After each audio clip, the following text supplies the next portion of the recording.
February 11th, 1990. Landing these, oh, nice uppercut by Buster Douglas. Look at this. For the first time in his career, Mike Tyson hits the canvas. He may not be able to recover. It's up to 7 and 8. He's not gonna make. That date means something different depending on who you ask. To the boxing world, it's the night the impossible happened. To Mike Tyson, it's the night an undefeated nightmare named James Buster. Douglas walked into a Tokyo arena as a 42-1 underdog and left as the heavyweight champion of the world. Unbelievable! Buster Douglas, champion of the world! No fight in the history of boxing had a bigger upset. Not before, not since, not even close. This isn't just a story about a loss. This is the story of a man who carried the weight of a dead mother into the ring, fought through a knockdown that should have ended everything, and somehow, impossibly, stopped the most feared human being on the planet. If you think you know this story, you don't. Not all of it. Let's go. Before February 1990, Buster Douglas was the answer to a trivia question nobody was asking. He was talented, genuinely, obviously talented. At 6'4", with a sharp jab, good footwork, and fast hands for a heavyweight, Douglas had the physical tools to compete at the highest level. Trainers who worked with him in the gym consistently said the same thing, that on his best day, Douglas was exceptional. The problem was his best day was unpredictable. He had lost to Tony Tucker in 1987, a fight many felt he was winning before he quit on his stool. He had drawn with Stefan Tangstad. He had shown repeatedly a pattern that frustrated everyone around him. The talent would show up, and then something, heart, focus, belief, would quietly disappear. His own promoter, Don King, the same Don King who managed Tyson, had so little faith in Douglas that he barely promoted the fight. The match was essentially made because Douglas was available, willing, and considered safe. A tune-up, a name on a card. Nobody told Buster Douglas's mother that. Lula Pearl Douglas had been her son's most ferocious believer his entire life. She had told anyone who would listen that her boy would one day be heavyweight champion of the world. She said it when he lost. She said it when he quit. She said it when the boxing world had moved on. She died 23 days before the fight. On paper, Mike Tyson entering this fight was still the most terrifying heavyweight alive. Undefeated. 37 wins, 33 by knockout, undisputed heavyweight champion of the world. The man who had stopped Michael Spinks in 91 seconds, ended Larry Holmes in 4 rounds, and made Trevor Berbick's legs stop working entirely. But underneath the surface, something had been quietly unraveling. Kevin Rooney, the trainer who carried Customato's system forward, had been fired the previous year. The discipline, purposeful training camps that had made Tyson a machine were gone. In Tokyo, reports from the camp described a Tyson who was distracted, unfocused, and treating the Douglas fight as exactly what the public treated it as, a formality before a bigger payday. He reportedly sparred poorly. His weight was high for him at 220 pounds, and the strategic preparation that had made him so dangerous, the film study, the specific game planning, was minimal. The monster was real, but the monster hadn't been properly fed for a fight, didn't think it needed to take seriously. That miscalculation would cost him everything. The Tokyo Dome, February 11th, 1990. The venue holds over 50,000 people and was filled for this fight. But the energy wasn't the usual Tyson atmosphere of barely contained dread. There was almost a carnival quality to it. People were there to see Tyson perform, not to witness a contest. The question wasn't whether Tyson would win, it was how fast and how violently. Douglas's corner was calm, not with the calm of men who believed they were about to witness history, with the calm of men who had done everything they could and were at peace with whatever happened. But Douglas himself was different. Teammates described him in the dressing room as locked in, quiet in a way he'd never been before a fight, focused in a way that made people around him stop and take notice. Whatever was happening inside Buster Douglas that night, the grief, the love for his mother, the decade of unfulfilled potential, it had crystallized into something nobody in that building was prepared for. The bell rings, and Buster Douglas does something that immediately separates this fight from every other Tyson fight. He uses his jab, not tentatively, not as a rangefinder, as a weapon. Douglas's jab, long, sharp, thrown behind a ramrod straight left arm, finds Tyson's face in the opening minute and keeps finding it, again and again and again. Tyson tries to do what he always does, cut the ring, close the distance, work behind the peekaboo guard and explode into combinations at close range. But Douglas's length is disrupting the approach. Every time Tyson tries to get inside, the jab is there. Every time Tyson tries to reset and find a new angle, Douglas pivots and resets with him. By round 3, something remarkable is visible on Tyson's face. A swelling. Under his right eye, growing with each passing round, visible proof that the jab was landing with real force, real frequency, and that Tyson's head movement wasn't making him invisible the way it once had. By the middle rounds, the right eye is nearly closed. The commentators are struggling to process what they're watching. The crowd is struggling to process it.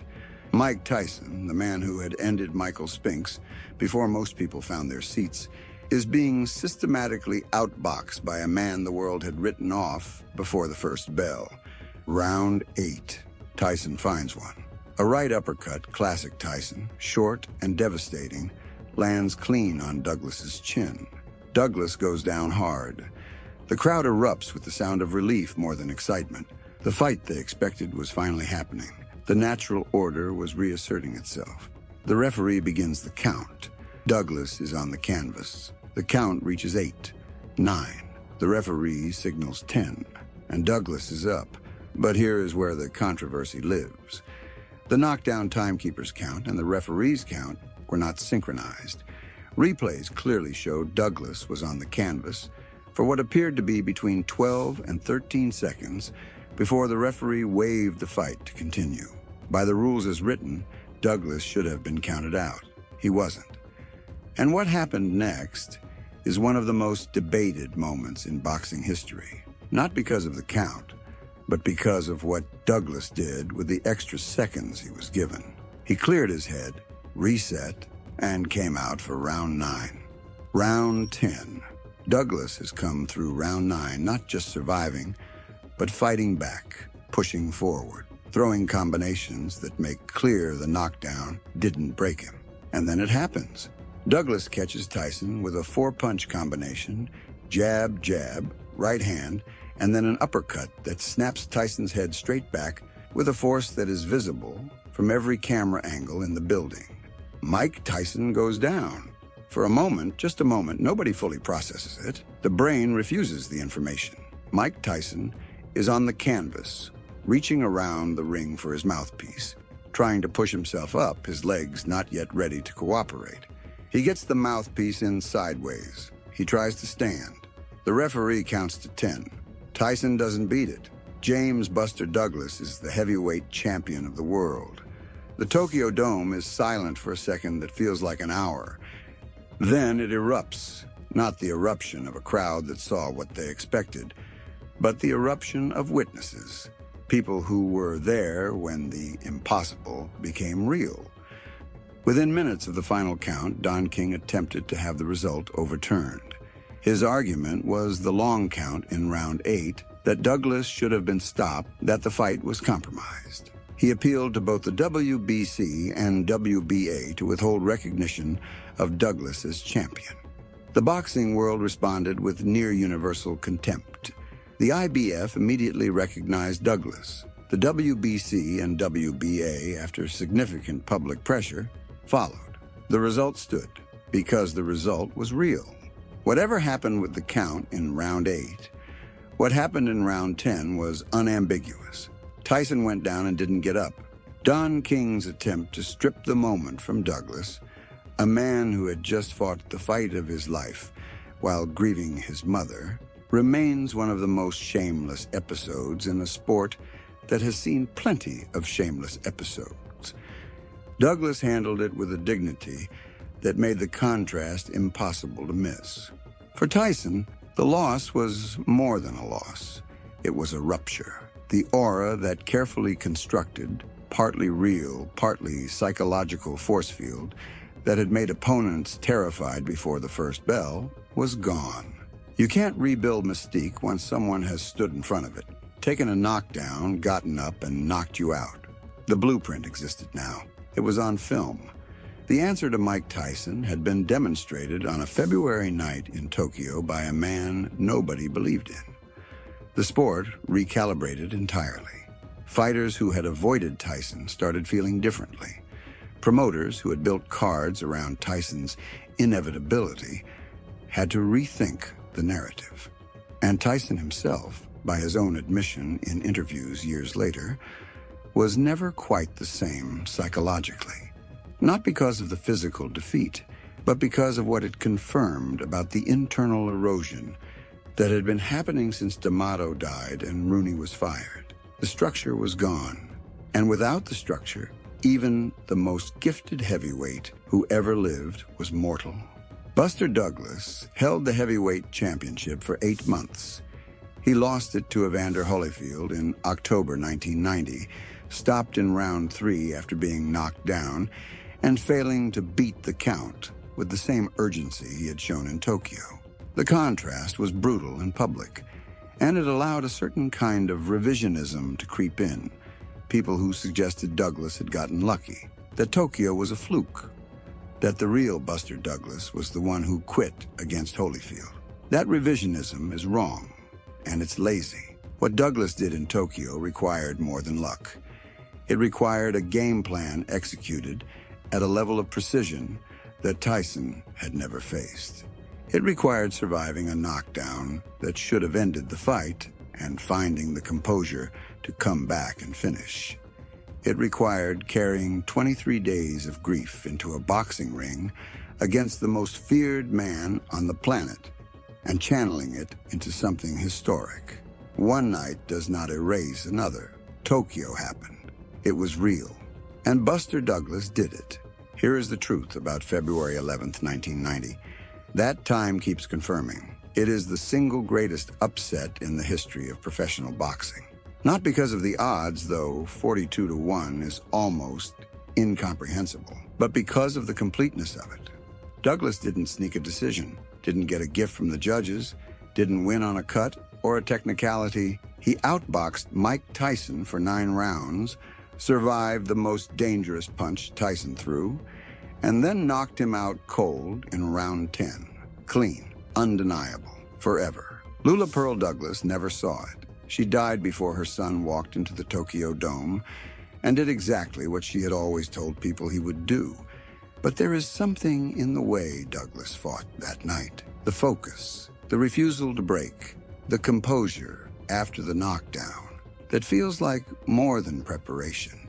It feels like a man carrying someone with him into the ring, and that someone believed in him when nobody else did.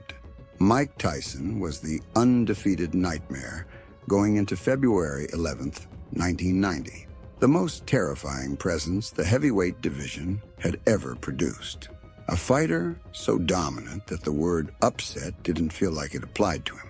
Buster Douglas looked at all of that, and he walked straight through it. That is why this fight is impossible to forget. Not because of the upset, not because of the odds, but because of what it proved. That on any given night, in any given arena, with the right preparation, the right belief, and the right reason to fight, anyone can be stopped, even Iron Mike.